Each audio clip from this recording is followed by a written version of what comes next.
আউযুবিল্লাহি মিনাশ শাইতানির রাজিম। আসসালামু আলাইকুম ওয়া রাহমাতুল্লাহ। পৃথিবীতে যারা গরিব রয়েছে, এই গরিবদের উপরে কি যাকাত ফরজ হয়েছে? এই গরিবরাও কি যাকাত দিবে? ইসলাম কি বলে? কোরআনের ইসলাম গরিবদেরকে যাকাত মাফ করে দিয়েছে। কোরআনের ইসলামে গরিবদের জন্য কোনো যাকাত নেই। তবে 51 নম্বর সূরা যারিয়াতের 19 নম্বর আয়াতে আল্লাহ বলেছেন, অফি আমওয়ালিহিম হাক্কুল লিসাইলি ওয়াল মাহরুম। বড় লোকদের, যারা ধনবান, তাদের দৌলতে অধিকার রয়েছে বঞ্চিতদের, গরিবদের, মিসকিনদের। এবং 8 নম্বর সূরা আল আনফালের 41 নম্বর আয়াতে আল্লাহ বলছেন যে, ওয়ালামু আন্নামা গনিমতুম মিন শাইইন ফাআন্না লিল্লাহি খুমুসাহু ওয়া লিরাসূল ওয়া লিযিল কুরবা।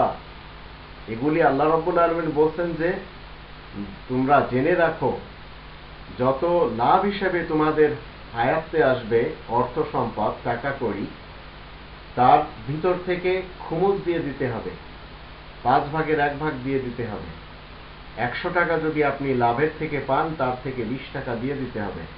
যাদেরকে দেবেন, এই টাকাগুলি আল্লাহ এবং রাসূলের কাজের জন্য ব্যবহার হবে।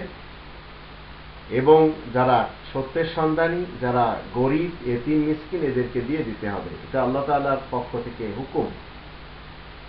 তারপরে 2 নম্বর সূরা আল বাকারার 219 নম্বর আয়াতে আল্লাহ বলছেন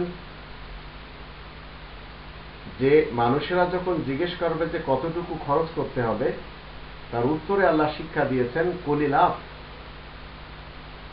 প্রয়োজনের অতিরিক্ত যা কিছু রয়েছে সেগুলি সব খরচ করতে হবে।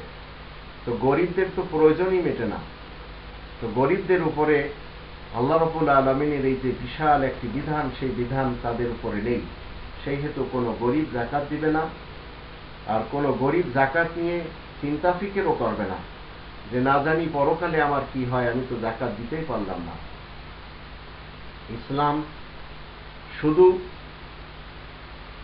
বড়লোকদের জন্য না, গরিবদের জন্য। কিন্তু দেখা গেল কোনো কোনো ক্ষেত্রে বড়লোকদের উপরে অনেক বেশি প্রশ্ন করা হবে কিয়ামতের মাঠে, কিন্তু যাকাতের ব্যাপারে গরিবদের কাছে কোনো কিছু জিজ্ঞেস করা হবে না।